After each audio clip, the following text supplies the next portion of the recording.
Di suatu masa yang jauh di pegunungan Jawa Barat, hiduplah seorang pemuda bernama Arga. Ia mewarisi hamparan sawah teras sering yang membentang sejauh mata memandang, namun ia memilih untuk menyamar sebagai petani biasa, mengenakan pakaian paling lusuh yang bisa ia temukan dan bekerja di ladangnya sendiri seolah ia orang asing. Ada sebuah pertanyaan sederhana yang mengusiknya. Adakah seorang wanita di dunia ini yang mampu mencintai seorang pria yang tidak memiliki apa-apa untuk ditawarkan? Takdir membawanya berdekatan dengan satu-satunya wanita yang dibenci seisi desa. Seorang gadis yang memikul beban tuduhan tak adil di pundaknya. Namun justru ialah yang pertama kali mengulurkan tangan saat ia paling membutuhkan. Sebelum kita melanjutkan, izinkan saya meminta sesuatu yang sederhana.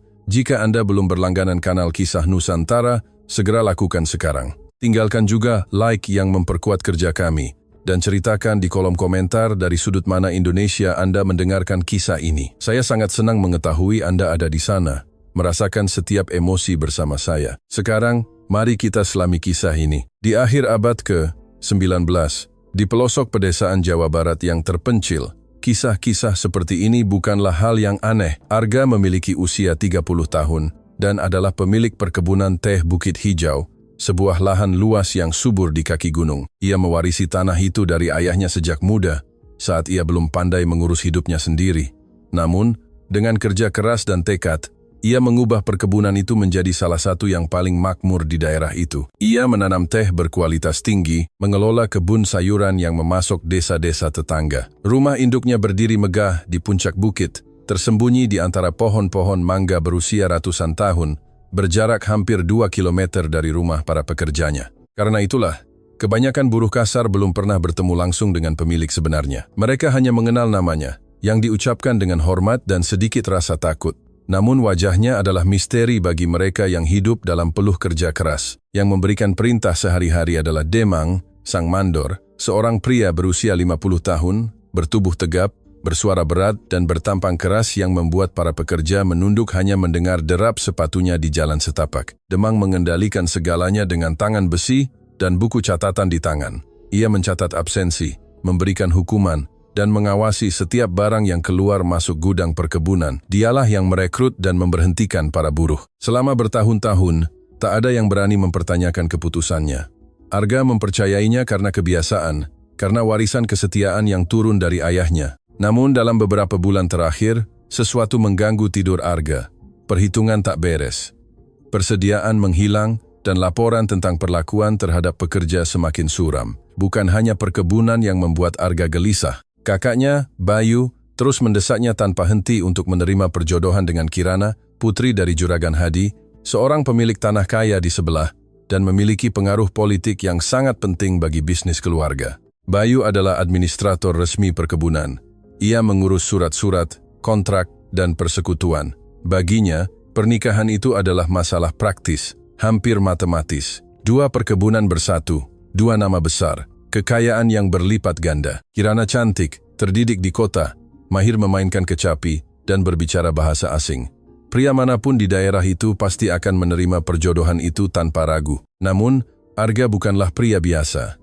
2 tahun sebelumnya, Arga bertunangan dengan seorang gadis bernama Melati, putri seorang pemilik perkebunan dari daerah lain. Pernikahan sudah direncanakan, undangan sudah disebar, dan seluruh daerah menantikan pesta yang dijanjikan akan menjadi yang terbesar tahun itu. Hingga suatu malam, beberapa minggu sebelum upacara, Arga tiba lebih awal dari yang diperkirakan di rumah calon mertuanya. Ia masuk melalui pintu belakang, seperti seorang kerabat, dan mendengar suara Melati di lorong. Ia sedang berbicara dengan kakak perempuannya, dan apa yang diucapkannya membuat Arga merasa bumi berguncang di bawah kakinya.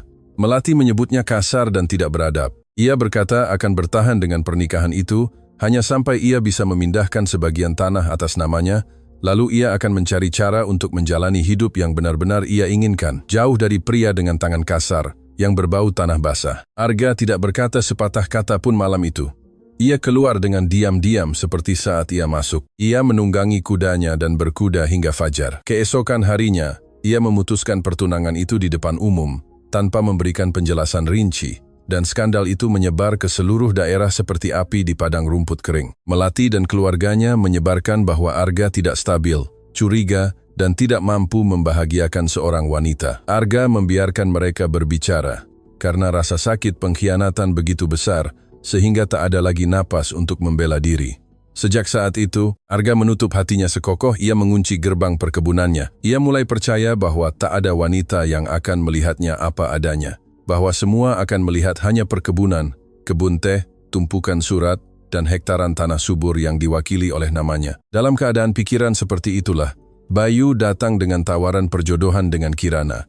Arga menolak sekali, 2 kali, 3 kali. Pada penolakan keempat, Bayu kehilangan kesabaran dan berkata bahwa saudaranya akan mati sendirian, pahit, dikelilingi oleh pepohonan teh, tanpa siapapun untuk melanjutkan nama keluarga. Arga mendengarkannya dalam diam, tetapi kata-kata itu terus berputar di benaknya selama berhari-hari. Dan disitulah, pada suatu dini hari ketika ia tak bisa tidur, ide itu lahir. Ia tidak akan menerima Kirana, tidak akan menerima perjodohan apapun, tetapi ia akan melakukan sesuatu yang tidak terduga. Ia akan turun ke rumah para pekerja, mengenakan pakaian buruh, menggunakan nama samaran, dan hidup di antara orang-orang biasa yang bekerja di tanahnya sendiri. Jika ada seorang wanita yang mampu menyukai pria yang tidak memiliki apa-apa, ia akan menemukannya di tengah debu ladang, jauh dari ruang tamu dan gaun-gaun terawat. Bayu mengira saudaranya sudah gila. Ia berkata itu gila, penghinaan yang tidak perlu, bahwa cukup memilih calon pengantin dari daftar keluarga terhormat dan melanjutkan hidup. Tetapi ketika ia melihat Arga tidak berubah pikiran, ia setuju untuk merahasiakannya. Ia akan mengurus administrasi, dan jika ada yang bertanya, ia akan mengatakan Arga pergi untuk menyelesaikan urusan bisnis di provinsi lain.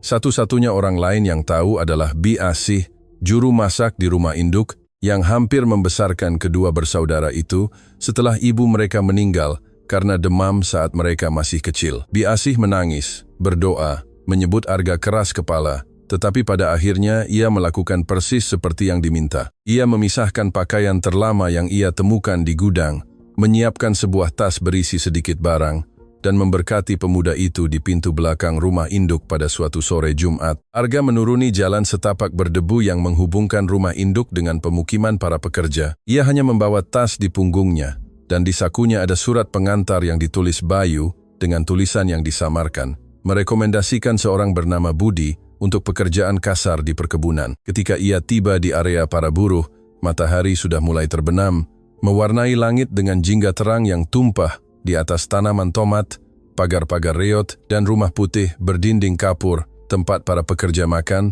dan menghabiskan minggu mereka. Arga mengenal tempat itu dari kejauhan, dari jendela rumah induk, seperti orang mengenal peta, tetapi berada di sana dari dekat, mencium bau tanah yang dibalik bercampur keringat dan kopi yang dihangatkan kembali adalah pengalaman yang sama sekali berbeda. Demang duduk di bangku kayu di samping gudang ketika ia melihat orang asing itu mendekat.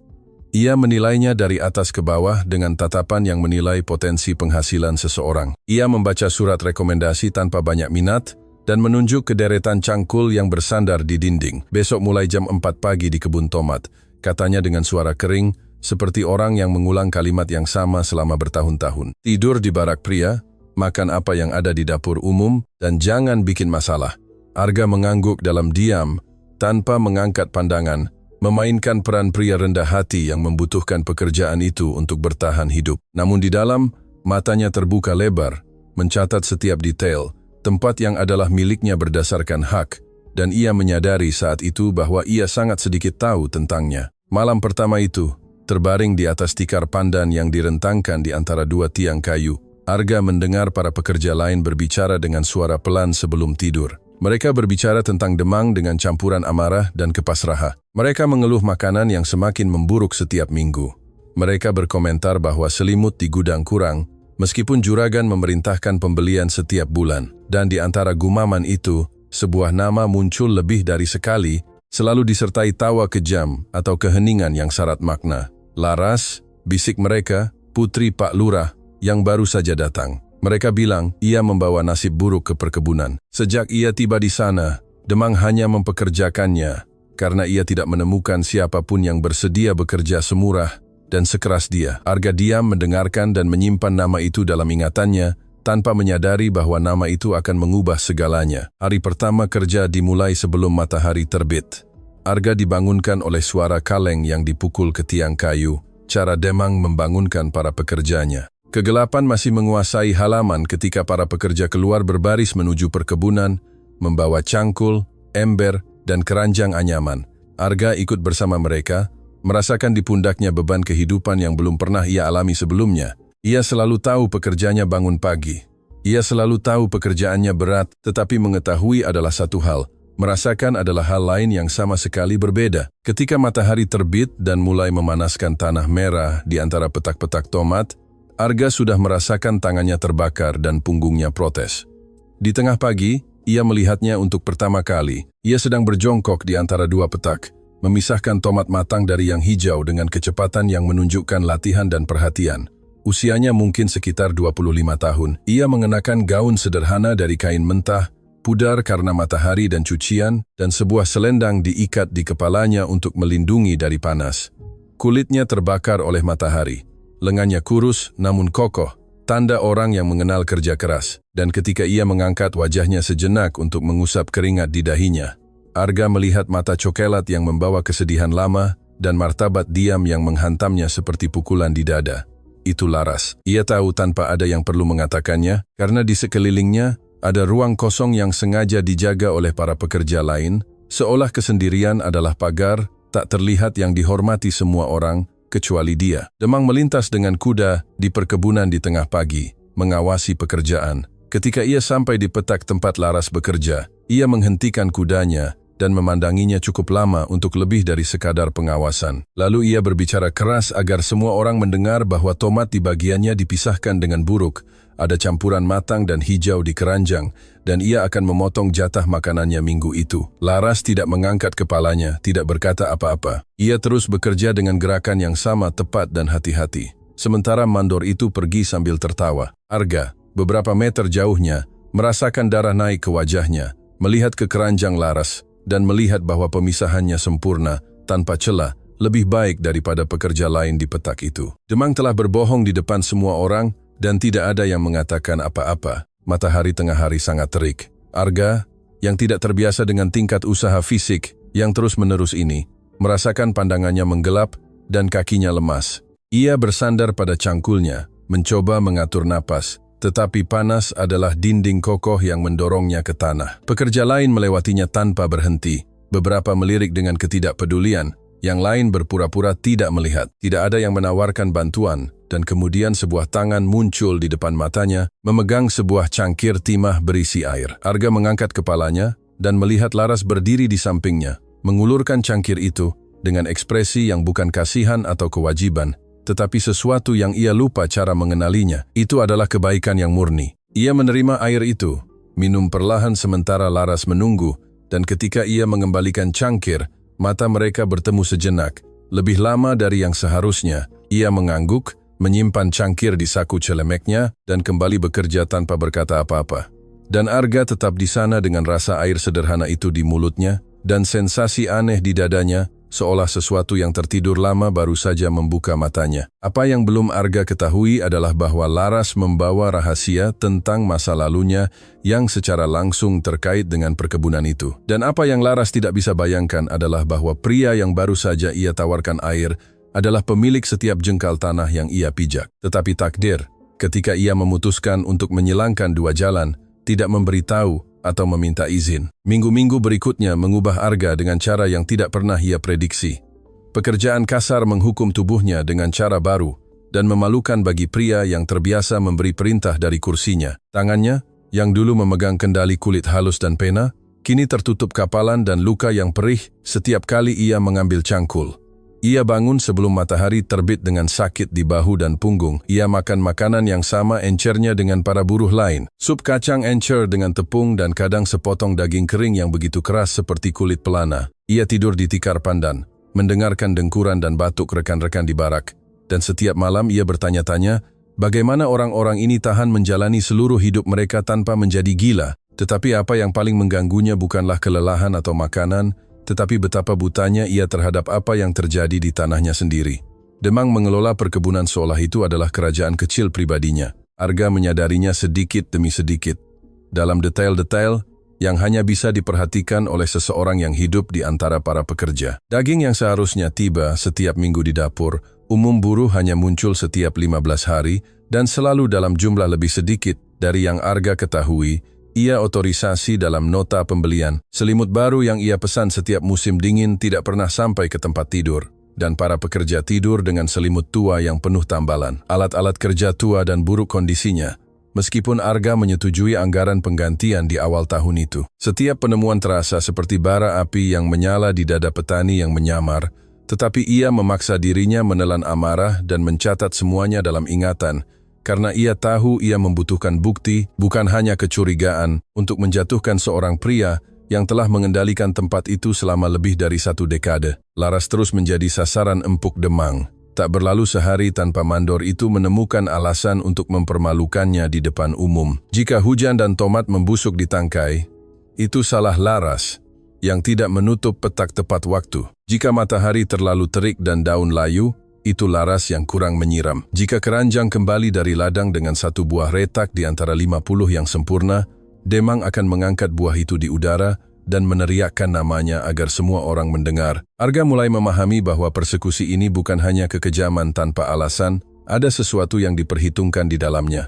Seolah Demang perlu terus-menerus menekan Laras, terus-menerus mengancamnya, terus-menerus membuatnya berhutang sesuatu yang tidak akan pernah bisa ia bayar. Dan para pekerja lain, karena takut atau karena kebiasaan, mengikuti teladan mandor. Tidak ada yang duduk di samping Laras di dapur umum. Tidak ada yang meminta bantuannya atau menawarinya persahabatan. Seolah ia hidup dalam gelembung kesunyian yang dihormati semua orang, kecuali dirinya sendiri. Pengecualian adalah Pak Sastro, seorang pekerja tua berambut putih dan tangan besar, yang telah berada di perkebunan sejak zaman ayah Arga. Pak Sastro pendiam karena sifatnya, tipe pria yang sedikit bicara dan banyak mengamati, tetapi ia memiliki cara melindungi Laras yang halus dan konstan. Ia menyimpan tempat untuknya di bangku dapur umum, meskipun kemudian ia bangkit untuk pergi. Ia meninggalkan cangkir airnya di dekatnya, tanpa berkata apa-apa ketika matahari terik. Dan pada malam-malam ketika Demang memaksa Laras bekerja lembur sebagai hukuman yang dibuat-buat,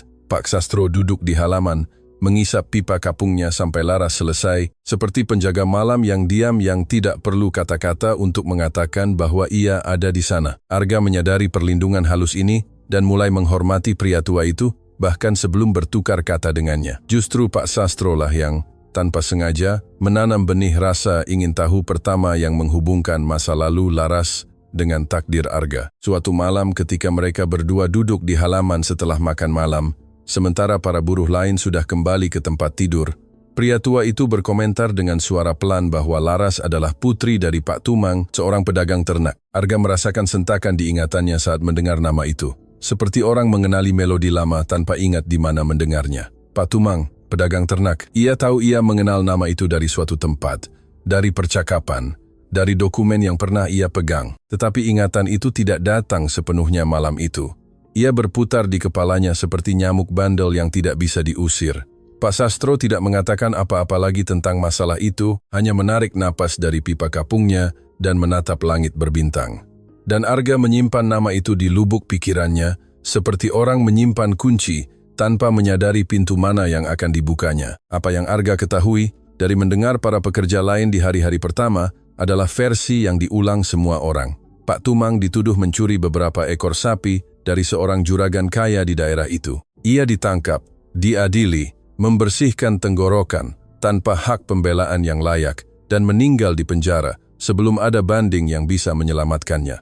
Ibu Laras jatuh sakit karena kesedihan dan meninggal beberapa bulan kemudian, meninggalkan putrinya sendirian di dunia dengan nama belakang yang ternoda, yang terasa berat seperti besi di pundaknya. Laras berkelana dari satu perkebunan ke perkebunan lain selama hampir 2 tahun, selalu dipecat ketika seseorang mengetahui siapa ayahnya. Hingga Demang menerimanya di perkebunan Bukit Hijau dengan upah yang begitu kecil, sehingga hampir seperti kerja gratis. Para buruh berkata Demang hanya mempekerjakannya karena ia suka memiliki seseorang untuk diinjak-injak, dan bahwa Laras bertahan karena ia tidak punya tempat lain untuk pergi di dunia ini. Arga perlahan mendekati Laras, dengan hati-hati seperti mendekati hewan yang terluka, yang belajar curiga pada tangan manapun yang terulur. Di hari-hari pertama, ia hampir tidak menatapnya, menjawab upaya percakapannya dengan satu suku kata, dan mengalihkan pandangan seolah takut kedekatan apapun bisa digunakan melawannya nanti. Tetapi Arga tidak menyerah. Ia mulai dengan gerakan-gerakan kecil, sama seperti yang dilakukan Laras padanya pada hari pertama. Ketika ia membawa keranjang yang terlalu berat, ia muncul di sampingnya dan mengambil satu tanpa meminta izin. Ketika Demang memarahinya di depan umum, Arga adalah satu-satunya yang tidak tertawa dan tidak menunduk. Ia berdiri diam, menatap tajam ke arah Mandor, dan bahkan tanpa berkata apa-apa, kehadiran yang diam itu adalah semacam protes yang mulai diperhatikan Laras. Percakapan nyata pertama di antara mereka terjadi di tepi sungai yang mengalir di belakang perkebunan, tempat para pekerja mencuci pakaian pada hari Minggu. Laras sendirian menggosok selembar kain di atas batu-batu halus. Ketika Arga muncul membawa pakaiannya sendiri untuk dicuci, ia duduk pada jarak yang sopan dan mulai bekerja dalam diam. Mereka tetap seperti itu untuk waktu yang lama, hanya mereka berdua dan suara air, sampai Laras bertanya dari mana ia berasal. Arga menceritakan versi kebenaran yang hati-hati. Ia berkata ia berasal dari daerah lain, bahwa ia kehilangan tanah keluarganya karena bisnis yang gagal, dan bahwa ia memulai dari awal. Laras mendengarkan tanpa menyela, dan ketika ia selesai, ia hanya berkata bahwa ia tahu apa artinya kehilangan segalanya dan harus terus berjalan. Tidak ada rasa kasihan dalam suaranya. Tidak ada rasa ingin tahu yang berlebihan. Ada pengakuan sederhana di antara dua orang yang mengenal rasa sakit dari dekat dan tidak perlu menjelaskan terlalu banyak untuk saling memahami. Sejak minggu itu, pertemuan di tepi sungai menjadi kebiasaan yang hening. Setiap minggu, tanpa janji, keduanya muncul di sana pada waktu yang sama dan mencuci pakaian berdampingan, berbicara perlahan tentang hal-hal kecil yang perlahan mengungkapkan hal-hal besar. Laras bercerita tentang ayahnya, tentang bagaimana ia adalah pedagang ternak terbaik di daerah itu, seorang pria terhormat yang tahu setiap jalur dan jalan pintas di pedalaman, dan memperlakukan hewan dengan lebih banyak kasih sayang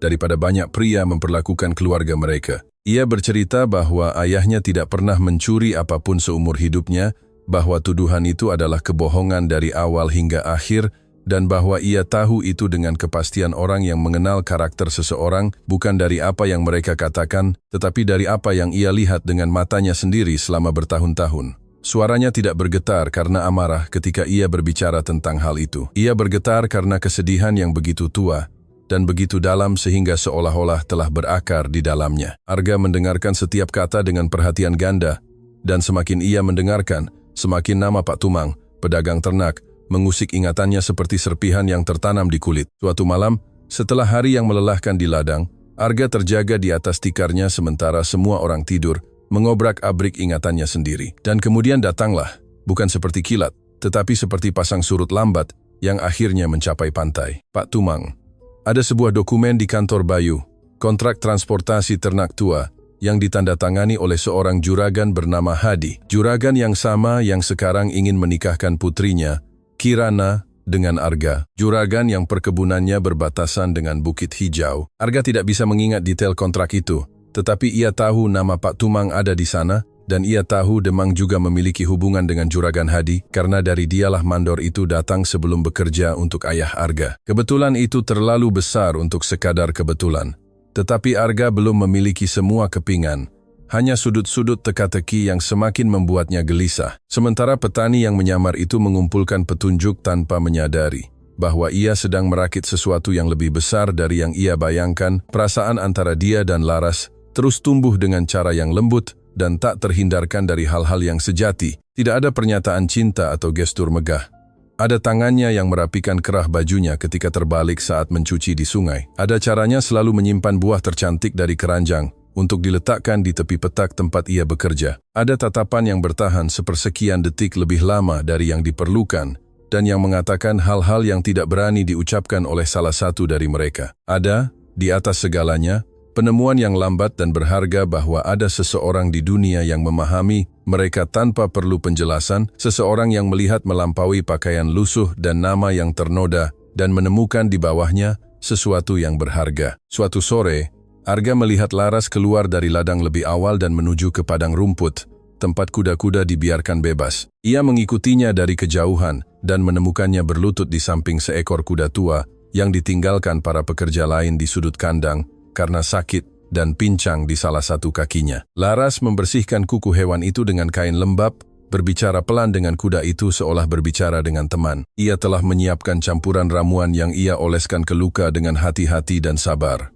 Dan hewan itu, yang menghindar dari orang lain, tetap diam di bawah tangannya, seolah tahu bahwa ia aman di sana. Arga berdiri di balik pohon, menyaksikan pemandangan itu, dan merasakan sesuatu patah di dalam dadanya, bukan karena kesedihan, tetapi karena kekaguman. Wanita ini, yang tidak memiliki apapun di dunia, menghabiskan sedikit waktu luangnya merawat hewan yang tidak diinginkan orang lain. Ia tidak melakukan itu untuk dilihat, tidak melakukannya untuk imbalan. Ia melakukannya karena memang begitu dirinya, dan pada saat itu, Arga tahu dengan kejernihan yang membuatnya takut bahwa ia tidak lagi hanya penasaran atau tertarik. Ia mulai mencintai Laras dengan cara yang tidak pernah ia rasakan sejak sebelum Melati menghancurkan kemampuannya untuk percaya. Tetapi perasaan yang baru lahir ini membawa beban yang mengerikan.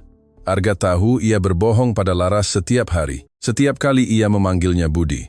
Setiap kali ia membiarkannya percaya bahwa ia hanyalah seorang buruh tak berarah.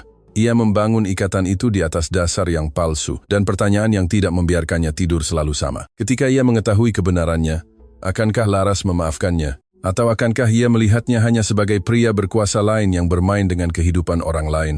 Satu orang lagi yang menipunya, satu lagi pengkhianatan, untuk menambah yang sudah ia pikul. Ketakutan akan jawaban itu begitu besar sehingga Arga terus menunda pengungkapan.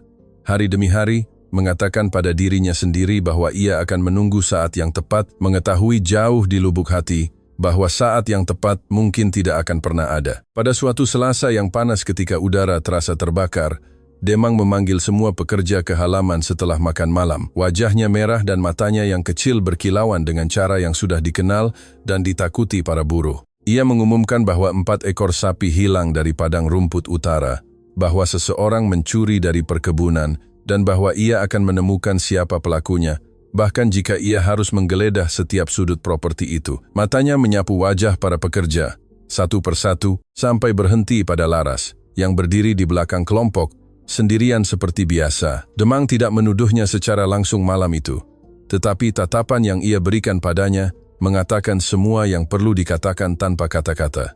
Yang lain mengerti pesannya. Keesokan harinya, isolasi Laras semakin parah. Tidak ada yang berbicara dengannya, tidak ada yang mendekat, dan beberapa bergumam cukup keras agar ia mendengarnya bahwa putri pencuri tidak jauh dari pohonnya. Arga mengamati semuanya dengan kemarahan dingin yang tumbuh setiap jam. Ia tahu Laras tidak mencuri apapun. Ia tahu, berdasarkan logika perhitungan yang tidak beres dan persediaan yang menghilang, bahwa pencuri sebenarnya adalah Demang. Tetapi membuktikannya membutuhkan lebih dari intuisi. Ia membutuhkan angka, catatan, sesuatu yang konkret yang bisa ia sajikan ketika waktunya tiba, dan waktu itu Arga rasakan di tulangnya. Ia semakin mendekat lebih cepat dari yang ia rencanakan, karena pada malam yang sama, setelah semua orang kembali ke tempat tidur, Arga melihat sesuatu melalui celah barak yang membuat darahnya membeku. Demang keluar dari gudang membawa karung berat di punggungnya, melihat sekeliling dengan hati-hati dan berjalan menuju pagar belakang, di mana seorang pria berkuda menunggunya dalam kegelapan. Terjadi pertukaran singkat, karung ditukar dengan sesuatu yang dimasukkan, Demang ke dalam sakunya, dan penunggang kuda menghilang di malam hari. Arga merekam setiap detailnya dalam ingatannya, dan kembali ke tikarnya dengan jantung berdebar. Ia sekarang telah melihatnya dengan mata kepalanya sendiri. Tetapi apa yang Demang lakukan selanjutnya akan membuat segalanya jauh lebih mendesak dan jauh lebih berbahaya. Minggu itu, Demang akan melepaskan topeng mandornya dan menunjukkan wajah yang tidak akan pernah diharapkan Laras untuk dihadapi sendirian. Dan Arga harus memilih antara mempertahankan samaran atau mengungkapkan siapa dirinya sebenarnya untuk melindungi wanita yang, tanpa ia sadari, telah mengembalikan keinginannya untuk hidup. 3 hari berlalu setelah Arga melihat Demang membawa sesuatu yang misterius dalam kegelapan. 3 hari di mana petani yang menyamar itu bekerja di ladang dengan indera yang sangat waspada, mengamati setiap gerakan mandor, setiap kunjungan ke gudang, setiap percakapan berbisik yang dilakukan, Demang dengan mandor kepercayaan. Dan semakin ia mengamati, semakin ia mengerti bahwa skema pencurian itu bukanlah hal baru atau kecil. Demang telah menjual perkebunan, alat kerja, selimut, karung kopi, bahkan ternak selama berbulan-bulan, mungkin bertahun-tahun, menjual semuanya di luar dan mengantongi keuntungannya, sementara para pekerja kelaparan dan kedinginan dengan apa yang tersisa. Pria itu telah membangun seluruh bisnis di atas punggung Arga, menggunakan jarak antara rumah induk dan pemukiman buruh sebagai perisai, mengetahui bahwa juragan jarang turun untuk melihat apa yang terjadi di dasar propertinya sendiri. Tetapi Demang cerdik. Ia tidak mencuri sekaligus, tidak meninggalkan jejak yang jelas, dan setiap kali ada kekurangan dalam perhitungan, ada seseorang untuk disalahkan. Akhir-akhir ini, orang itu adalah Laras. Arga menyadari bahwa persekusi terhadapnya bukan hanya kekejaman temperamental, itu adalah strategi. Demang membutuhkan kambing hitam permanen. Seseorang yang sudah dicurigai semua orang karena kisah ayahnya, seseorang tanpa teman dan tanpa suara untuk membela diri. Laras sempurna untuk peran itu, dan mandor itu menggunakannya dengan ketenangan orang yang memindahkan bidak di papan catur. Setiap penghinaan publik, setiap tuduhan palsu, setiap hukuman yang dijatuhkan, berfungsi untuk memperkuat dalam benak para pekerja lain gagasan bahwa jika sesuatu hilang di perkebunan, pelakunya pasti putri pedagang ternak pencuri, dan yang terburuk adalah itu berhasil. Pada hari Rabu itu, Arga sedang mencabuti rumput di petak ketika ia melihat Pak Sastro mendekat dengan langkah lambat dan pipa kapung yang padam di antara giginya, tanda bahwa ia ingin berbicara dan bukan hanya merokok. Pria tua itu berjongkok di sampingnya, berpura-pura memeriksa akar tanaman tomat, dan berbicara tanpa menatap Arga, menjaga suaranya tetap pelan, agar hampir tidak terdengar di atas angin. Ia berkata bahwa Laras dalam bahaya nyata, bahwa Demang tidak lagi hanya mempermalukannya untuk menjaga penampilan, bahwa mandor itu memiliki kepentingan lain padanya, kepentingan yang tidak ada hubungannya dengan pekerjaan dan yang semakin jelas setiap minggu. Pak Sastro memiliki mata tua, tetapi mata itu melihat jauh. Dan apa yang ia lihat dalam beberapa malam terakhir adalah Demang berkeliaran di sekitar barak wanita setelah semua orang tidur, menguji pintu, mengintip celah, menunggu saat Laras cukup rentan, sehingga ia tidak memiliki kekuatan untuk melawan. Arga merasakan dingin turun ke tulang punggungnya yang tidak ada hubungannya dengan cuaca. Ia berterima kasih kepada Pak Sastro dengan anggukan kecil dan menghabiskan sisa hari itu dengan rahang terkatup karena amarah dan pikiran bekerja dengan kecepatan ganda. Situasi telah berubah. Ini bukan lagi hanya masalah mengumpulkan bukti terhadap mandor yang korup, ini adalah masalah melindungi Laras dari sesuatu yang jauh lebih buruk, dan waktu semakin menipis. Arga berpikir untuk mengungkapkan semuanya saat itu juga, merobek kemeja buruhnya, berteriak nama aslinya dan mengusir Demang dari properti, tetapi ia tahu bahwa pengungkapan yang terburu-buru bisa membuat mandor itu melarikan diri sebelum bertanggung jawab, dan lebih buruk lagi, itu bisa menghancurkan selamanya kepercayaan yang mulai Laras berikan padanya. Ia mempercayai Budi, buruh yang mencuci pakaian di sampingnya di tepi sungai. Jika ia mengetahui bahwa Budi adalah Arga, petani yang menahannya dalam kondisi menyedihkan sementara Demang, mungkin ia tidak akan pernah lagi memandangnya dengan cara yang sama. Malam itu, Arga tidak tidur di barak pria. Ia menyeret tikarnya keluar, bersandar di dinding luar kayu, dan mengawasi halaman, mengawasi setiap gerakan menuju barak wanita. Malam berlalu lambat dan sunyi, hanya dengan suara jangkrik dan gonggongan anjing yang jauh memecah kegelapan. Demang tidak keluar, tetapi pada hari berikutnya dan hari berikutnya juga, Arga mengulangi penjagaannya, tidur dalam potongan-potongan pendek, selalu dengan satu telinga terbuka dan mata tertuju pada bayangan. Kelelahan menumpuk di atas kelelahan yang sudah ada, dan di ladang, gerakannya menjadi lebih lambat, lebih berat. Tubuh menuntut harga dari malam-malam tanpa istirahat itu. Laras menyadarinya. Ia pengamat karena naluri bertahan hidup, dan mata cekung serta tangan gemetar Arga tidak luput dari perhatiannya.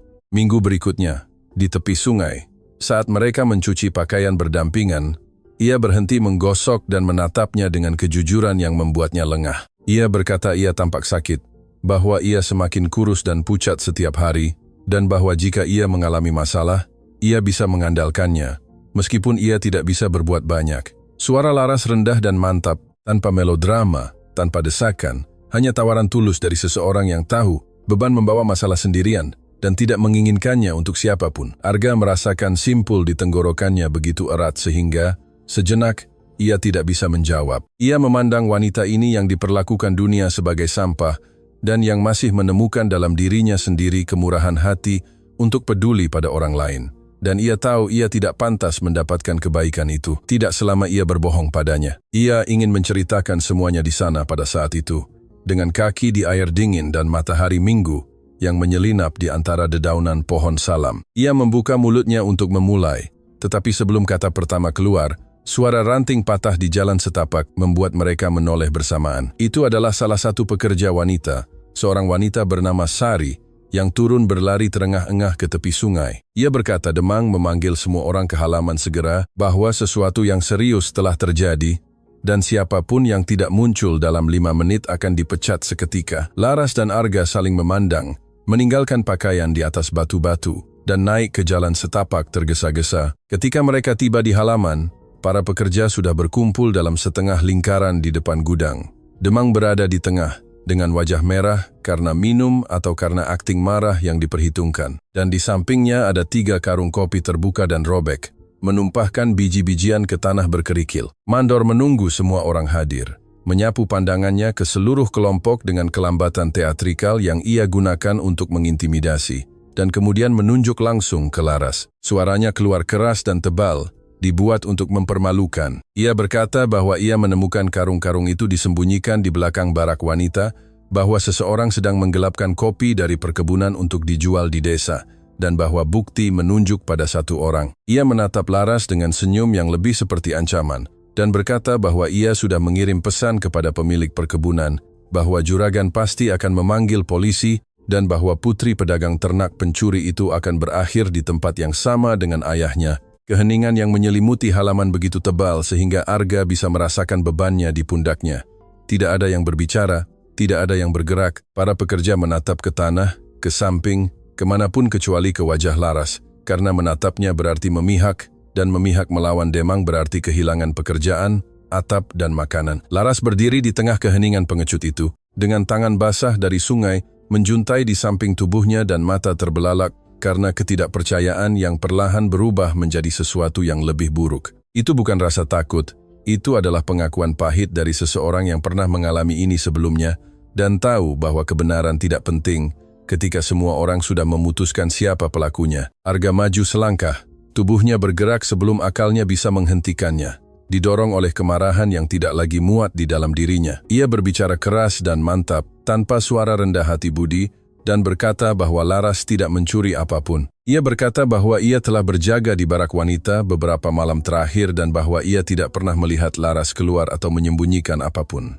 Dan ia berkata, menatap mata Demang, bahwa mungkin mandor itu harus menjelaskan mengapa ia keluar dari gudang di tengah malam, membawa karung berat untuk diserahkan kepada seorang penunggang kuda yang menunggu di pagar belakang. Seluruh halaman menahan napas.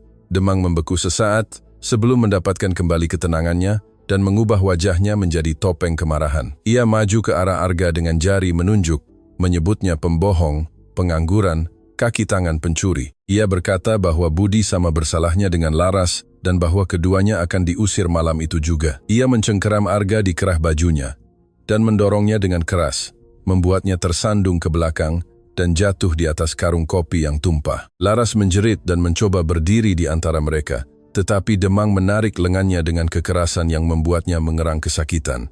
Ia menariknya mendekat, begitu dekat sehingga ia mencium bau arak tua dari napasnya dan mendesis bahwa jika ia tidak diam, apa yang akan terjadi selanjutnya akan jauh lebih buruk daripada sekadar tuduhan pencurian. Arga bangkit dari tanah dengan ketenangan yang kontras dengan darah yang menetes dari luka di alisnya, tempat ia membentur sudut kotak. Ia membersihkan wajahnya dengan punggung tangannya dan menatap Demang dengan mata yang bukan lagi mata budi, buruh tak berarah. Itu adalah mata seorang pria yang telah membuat keputusan dan tidak akan mundur. Ia menatap Laras, yang menatapnya dengan keputusasaan dan kebingungan, lalu menatap para pekerja yang berkumpul, orang-orang yang tinggal di tanahnya, makan dari apa yang ia hasilkan, dan tidur di bawah atapnya tanpa pernah melihat wajah aslinya. Ia menarik napas dalam-dalam dan tahu bahwa saatnya telah tiba, bukan seperti yang ia rencanakan, bukan dalam skenario yang akan ia pilih, tetapi hidup jarang menghormati rencana orang yang menjalaninya. Ia melepaskan kancing pertama ke meja lusuhnya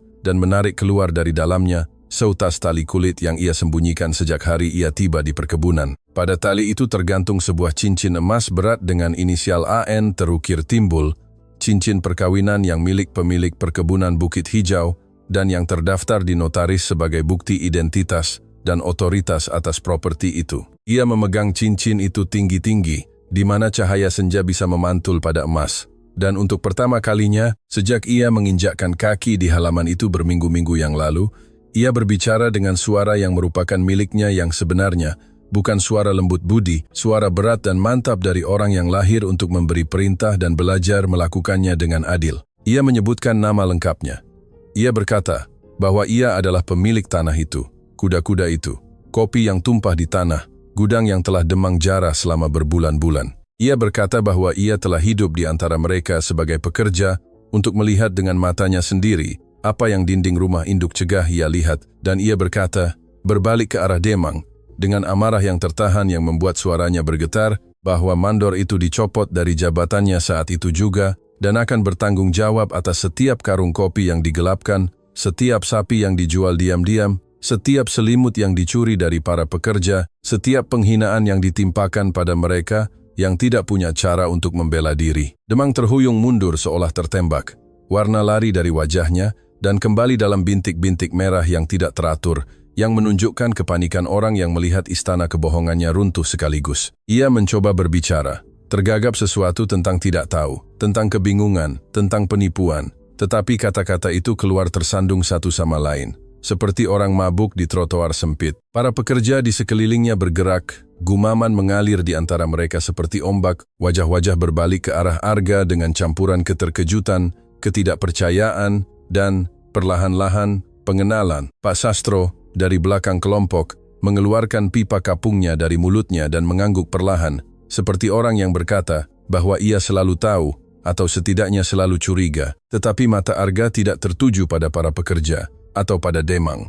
Mata itu tertuju pada Laras, dan apa yang ia lihat di sana menghantamnya lebih dalam daripada pukulan atau jatuh manapun. Laras menatapnya dengan ekspresi yang merupakan berbagai hal sekaligus. Terkejut? Ya, bingung, tentu saja. Ada sesuatu yang lain, sesuatu yang Arga takuti untuk temukan dan yang sekarang ia lihat tergambar di mata coklat itu dengan kejernihan sebuah hukuman. Kekecewaan yang sama dari seseorang yang menemukan bahwa satu-satunya orang yang ia percayai juga memiliki wajah tersembunyi di balik wajah yang ia tunjukkan. Laras tidak berkata apa-apa. Ia melepaskan diri dari cengkeraman Demang, yang tidak lagi memiliki kekuatan untuk menahannya, dan berjalan menjauh dari halaman dengan langkah-langkah yang kokoh di luar dan hancur di dalam. Arga ingin mengikutinya, tetapi Demang memanfaatkan saat keraguan untuk mencoba melarikan diri dan kekacauan yang menyusul, mencegah apapun selain menyelesaikan bencana segera. Pak Sastro dan dua pekerja yang lebih muda menahan Demang. Sebelum ia mencapai pagar, mandor itu menendang, memaki, mengancam pembalasan yang tidak lagi ia miliki kekuatan untuk laksanakan, dan diikat ke tiang di halaman, sampai seseorang bisa pergi ke desa untuk memanggil pihak berwenang. Arga mengirim salah satu buruh berlari ke rumah induk untuk memanggil Bayu, yang tiba kurang dari 1 jam kemudian, menunggang kuda, dengan mata terbelalak dan mulut terbuka, melihat saudaranya tertutup debu dan darah di tengah halaman para pekerja. Arga menjelaskan semuanya dalam beberapa kalimat yang keras, dan Bayu, yang adalah orang praktis sebelum segalanya, mengambil kendali situasi. Ia memerintahkan inventarisasi gudang, pemisahan catatan Demang, pemanggilan saksi di antara para buruh, dan persiapan pengaduan formal yang akan dibawa ke kota keesokan paginya. Sementara Bayu mengatur kekacauan, Arga mencari Laras. Ia tidak ada di barak wanita, tidak di tepi sungai, tidak di ladang atau di kandang kuda. Arga menjelajahi setiap sudut properti yang ia kenal, dan beberapa yang baru ia temukan malam itu, memanggilnya dengan suara yang tidak lagi mencoba menyamarkan keputusasaan. Pak Sastro lah yang menemukannya berjalan berputar-putar di dekat pagar belakang, dan berkata dengan ketenangan orang yang telah hidup cukup lama, untuk tahu bahwa beberapa hal tidak terselesaikan dengan berlari, bahwa Laras kemungkinan besar pergi ke satu-satunya tempat di perkebunan itu di mana ia merasa damai. Pohon jengkol tua, di puncak Bukit Timur, tempat ia pergi sendirian, ketika rasa sakit menjadi terlalu besar untuk muat di dalam barak. Arga mendaki bukit dalam kegelapan, dipandu hanya oleh bulan dan naluri, dan di sana di puncak, duduk di antara akar-akar pohon jengkol yang terbuka, dengan wajah bermandikan air mata dan lengan memeluk lututnya sendiri, adalah Laras. Ia mendengarnya mendekat dan tidak berbalik. Arga berhenti beberapa langkah darinya tanpa keberanian untuk mendekat, dan keheningan di antara mereka begitu berbeda dari keheningan yang telah mereka bagikan di tepi sungai, sehingga menyakitkan seperti luka bakar. Di sana tidak ada kenyamanan. Di sana ada jarak yang terbuat dari kebenaran tersembunyi yang sekarang memisahkan dua orang yang sampai beberapa jam yang lalu sedang belajar untuk saling percaya. Laras telah kehilangan banyak hal dalam hidupnya. Ayah, ibu, nama, martabat, tetapi ia tidak pernah kehilangan keyakinan pada seseorang yang ia pilih untuk dicintai sampai saat itu. Dan sekarang Arga harus menemukan kata-kata yang tepat untuk membuktikan bahwa pria yang ia kenal di ladang dan pria yang menyembunyikan kebenaran darinya adalah, pada dasarnya, orang yang sama, atau kehilangkannya selamanya, bukan untuk pria lain, tetapi karena takut untuk percaya lagi.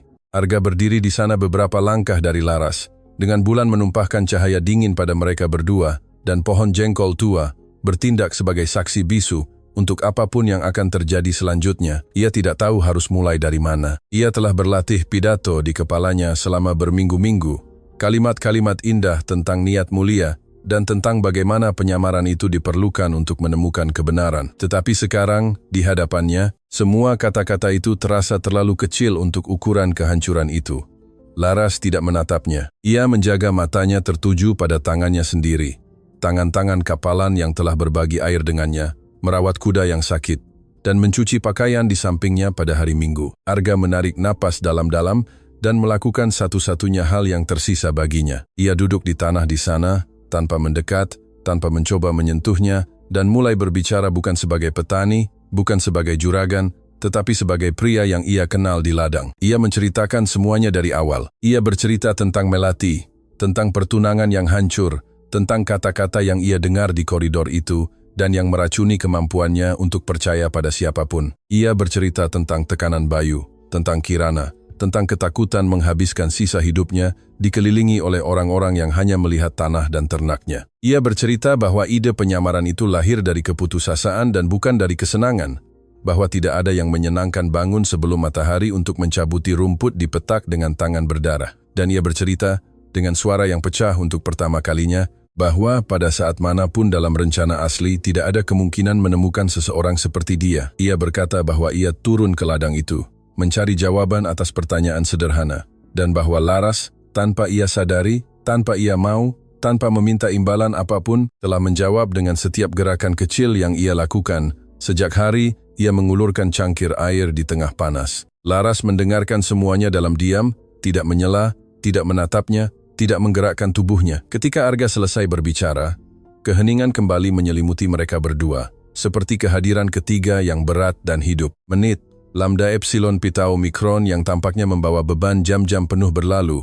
Kemudian, Laras berbicara dan suaranya keluar serak dan rendah, mengikis tenggorokannya seperti orang menelan duri. Ia berkata bahwa rasa sakit yang ia rasakan bukanlah karena ia kaya atau pemilik perkebunan. Rasa sakitnya adalah karena ia memilih untuk berbohong. Ia berkata bahwa sepanjang hidupnya orang-orang telah berbohong tentang dia, tentang ayahnya, tentang siapa dirinya, dan apa yang pantas ia dapatkan. Dan Budi adalah orang pertama dalam waktu yang lama yang tampaknya tidak mampu berbohong. Dan mengetahui bahwa Budi adalah kebohongan terbesar dari semuanya lebih menyakitkan daripada hinaan.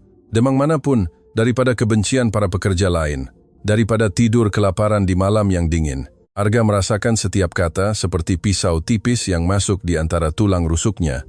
Ia tidak membela diri, tidak membenarkan diri, karena ia tahu ia benar. Ia hanya berkata dengan kejujuran yang merupakan satu-satunya hal yang masih bisa ia tawarkan, bahwa jika ia bisa kembali, ia akan menceritakan kebenarannya pada minggu pertama di tepi sungai, bahwa ketakutan kehilangan dirinya lebih besar daripada keberanian untuk jujur, dan bahwa itu adalah kekurangannya, bukan miliknya, bahwa ia memiliki hak penuh untuk pergi, untuk tidak pernah ingin melihatnya lagi, dan bahwa jika itu adalah keputusannya, ia akan menghormatinya, dan memastikan ia memiliki tempat untuk pergi, dan cara untuk hidup dengan martabat, tanpa bergantung pada siapapun. Ia bangkit perlahan, melepas cincin perkawinannya dari tali dan meletakkannya di tanah, di antara mereka berdua, di atas tanah gelap bukit. Ia berkata bahwa cincin itu adalah bukti siapa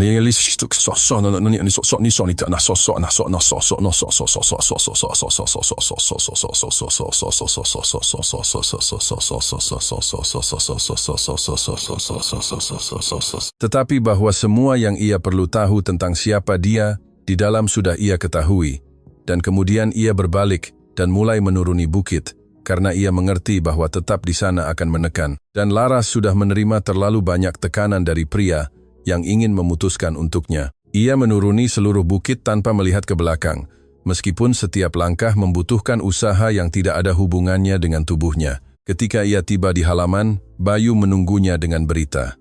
Demang telah dibawa ke desa di bawah pengawalan 2 buruh kepercayaan dan akan tetap dipenjara sampai pengadilan. Inventaris gudang mengkonfirmasi kerugian besar, jauh lebih besar dari yang Arga perkirakan. Dan di antara dokumen-dokumen yang ditemukan di kamar mandor, ada surat-surat tanda terima dan catatan yang mengungkapkan sejauh mana skema itu. Bayu mengulurkan seikat dokumen yang dan berkata bahwa Arga perlu membacanya dengan saksama, karena apa yang ada di dalamnya mengubah banyak hal. Arga membawa kertas-kertas itu ke rumah kecil para pekerja, duduk di meja kayu kasar, tempat para buruh makan, dan mulai membaca dengan cahaya lampu. Dan saat ia membaca, ekspresi wajahnya berubah, seperti langit yang berubah dari mendung menjadi badai. Di antara dokumen, Demang ada surat yang ditandatangani oleh Juragan Hadi, tetangga Juragan, ayah Kirana. Surat itu berusia hampir 3 tahun, dan di dalamnya, Juragan Hadi menginstruksikan Demang untuk memalsukan bukti terhadap seorang pedagang ternak bernama Pak Tumang yang telah menemukan bahwa Juragan Hadi menggunakan rute transportasinya untuk menyelundupkan ternak curian dari perkebunan yang lebih kecil di daerah itu.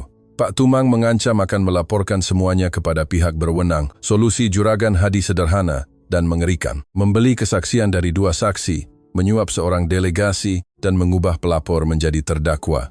Pak Tumang ditangkap sebagai pencuri ternak, padahal ia adalah satu-satunya orang jujur dalam seluruh rantai kejahatan itu. Dan Demang, yang sebelum bekerja di perkebunan Bukit Hijau adalah kaki tangan Juragan Hadi, adalah pria yang melaksanakan rencana itu, menanam bukti, dan memastikan bahwa pedagang ternak itu tidak pernah keluar dari penjara untuk menceritakan versinya. Arga meletakkan kertas-kertas itu di atas meja dan menatap dinding selama waktu yang tidak dapat ia ukur.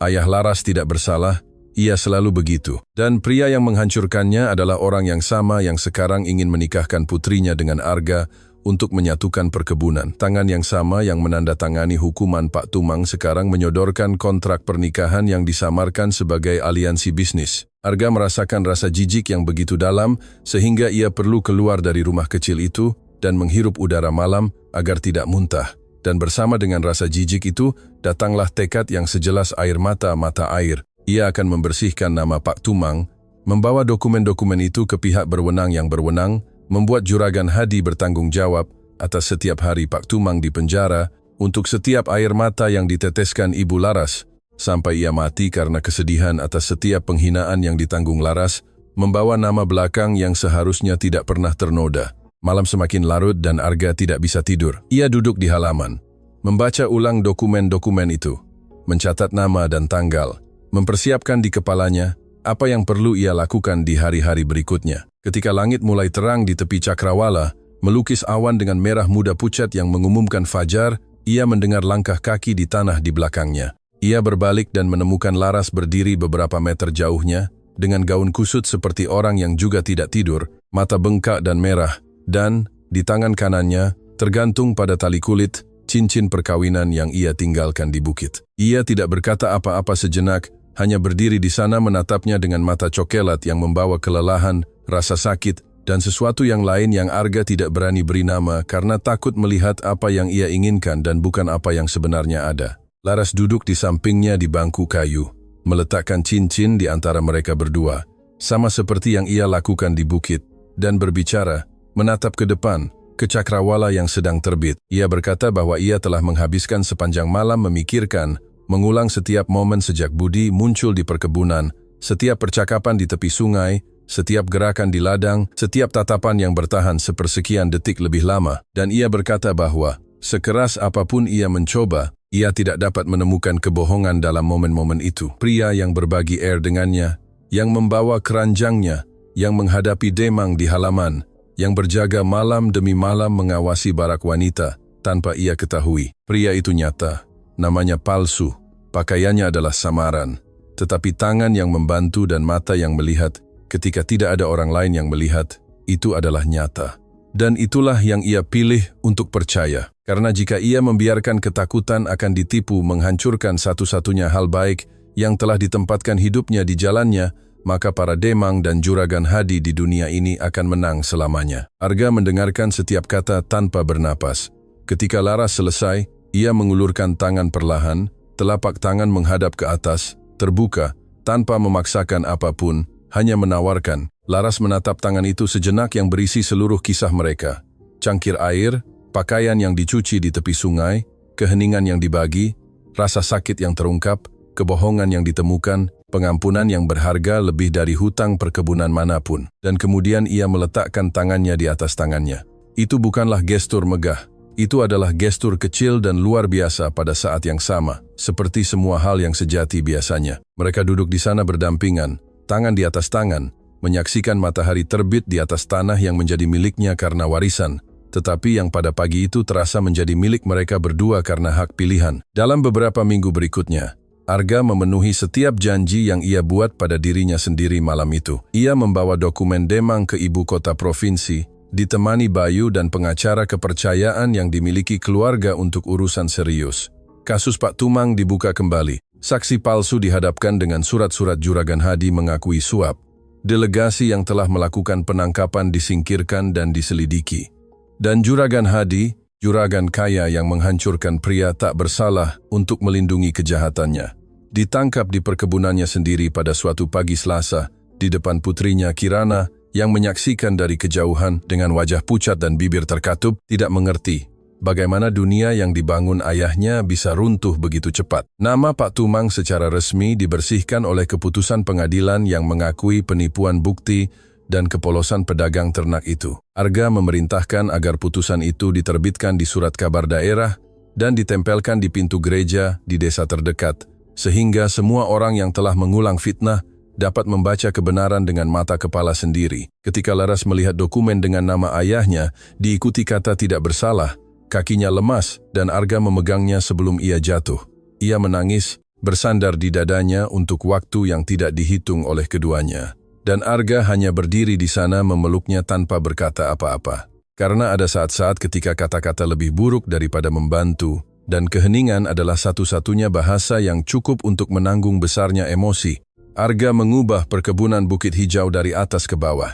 Ia mengganti Demang dengan mandor baru yang ditunjukkan oleh Pak Sastro, seorang pria adil yang mengenal pekerjaan dan menghormati para pekerja. Ia merenovasi barak, mengganti tikar pandan dengan tempat tidur sungguhan, memperbaiki makanan di dapur umum, dan menetapkan aturan yang jelas tentang jam kerja dan istirahat. Ia menaikkan pembayaran dan menciptakan sistem di mana sebagian hasil panen dibagi di antara para buruh sebagai bonus. Para pekerja yang telah memperlakukan Laras dengan hinaan sekarang menunduk ketika berpapasan dengannya, bukan karena takut, tetapi karena malu diam-diam dari orang yang tahu bahwa mereka pengecut ketika mereka seharusnya bermartabat. Laras tidak menuntut apapun dari mereka, tidak mengungkitnya, tidak menuntut permintaan maaf, tidak mengubah caranya. Ia tetap menjadi dirinya yang selalu ada. Dan mungkin itulah hukuman terberat bagi mereka yang telah meremehkannya, menyadari bahwa wanita yang mereka perlakukan sebagai bawahan sebenarnya adalah orang terbaik di tempat itu. Lamaran pernikahan tidak datang di Taman Mawar, atau di aula yang diterangi lilin. Itu datang di tepi sungai, pada suatu hari Minggu yang cerah, dengan mereka berdua duduk di batu yang sama, tempat mereka mencuci pakaian bersama beberapa minggu yang lalu. Arga tidak berlutut, ia tidak membuat pidato panjang, tidak menyiapkan kejutan, menatap Laras dan berkata bahwa ia ingin menghabiskan sisa hidupnya di sisinya, bukan karena ia membutuhkan istri untuk melanjutkan nama keluarga, tetapi karena ia telah menemukan dalam dirinya orang yang ingin ia ajak berbagi hari Minggu dan Senin, hari baik dan buruk, sarapan dan keheningan malam. Ia berkata bahwa ia tidak menawarkan kesempurnaan karena ia telah membuktikan bahwa ia mampu melakukan kesalahan besar, tetapi ia menawarkan kejujuran mulai sekarang,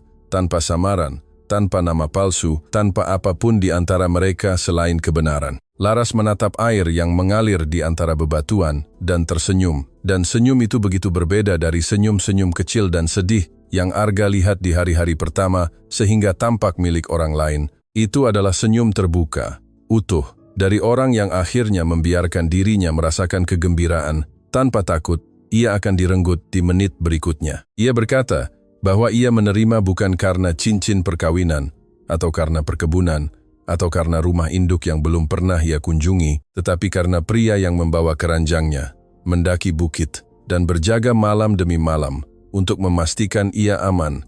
Bahkan ketika ia tidak tahu dan tidak meminta, ia berkata bahwa ia menerima Budi dan Arga, karena ia telah belajar bahwa keduanya adalah pria yang sama, hanya dilihat dari sudut yang berbeda. Mereka menikah dalam upacara sederhana di kapel desa. Dengan Bayu sebagai saksi, Biasih menangis di baris pertama, dan Pak Sastro mengisap pipa kapungnya di luar.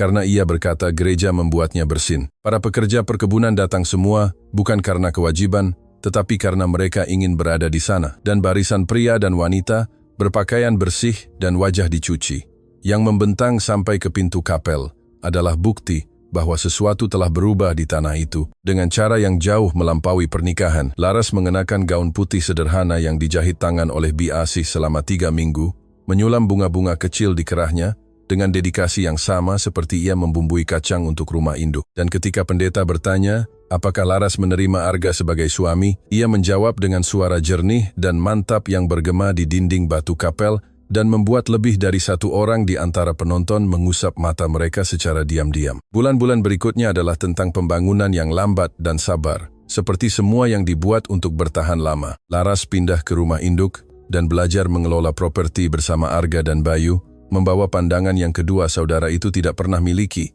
Pandangan dari orang yang mengenal kehidupan dari bawah, dari orang yang tahu apa artinya membawa keranjang berat dan tidur di tikar pandan. Keputusannya praktis dan adil, dan para pekerja mempercayainya dengan cara yang alami, yang tidak pernah bisa dicapai oleh mandor manapun. Arga mengamatinya pada saat-saat itu dengan kekaguman yang tumbuh setiap hari, karena ia melihat di dalamnya bukan hanya wanita yang ia cintai, tetapi mitra yang tidak pernah ia ketahui ia butuhkan. Suatu senja di bulan Desember, ketika panas mulai melunak dan suara jangkrik bernyanyi di pohon mangga di sekitar rumah induk, Laras memanggil Arga ke beranda dan memintanya untuk duduk. Ia punya sesuatu untuk diceritakan. Arga duduk di kursi goyang dan menatapnya dengan perhatian penuh yang telah ia pelajari sejak zaman tepi sungai.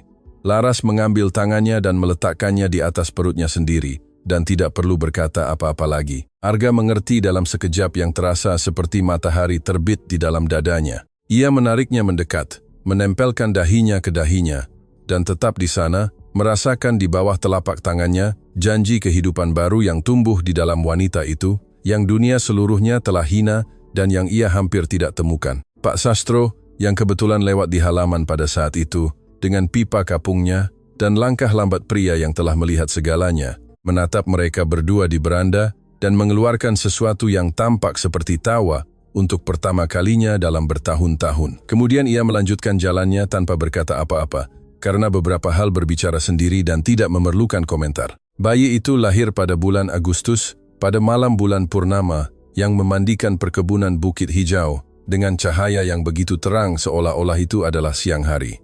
Itu adalah seorang anak laki-laki yang kuat dan sehat, dan Arga dan Laras menamainya Tumang, karena ada nama yang layak dibawa dengan bangga lagi. Dan ketika Bi Asih meletakkan bayi yang baru lahir itu di tangan Laras untuk pertama kalinya, gadis yang suatu hari disebut Putri Pencuri, yang tidur di tikar pandan, dan makan sup kacang encer, dan membawa keranjang tomat di bawah terik matahari, menatap putranya dan tahu bahwa siklus telah tertutup. Bukan dengan balas dendam, bukan dengan kepahitan, tetapi dengan bukti hidup bahwa kebaikan, bahkan ketika seluruh dunia berkonspirasi melawannya, selalu menemukan jalan kembali ke rumah.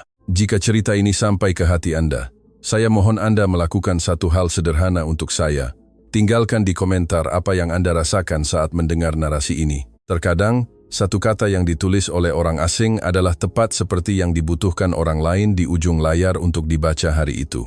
Jika Anda belum berlangganan kanal Kisah Nusantara, segera lakukan sekarang. Aktifkan lonceng notifikasi untuk diberitahu setiap kali cerita baru dipublikasikan. Dan bagikan video ini dengan seseorang yang perlu diingat bahwa cinta sejati tidak terkesan dengan penampilan.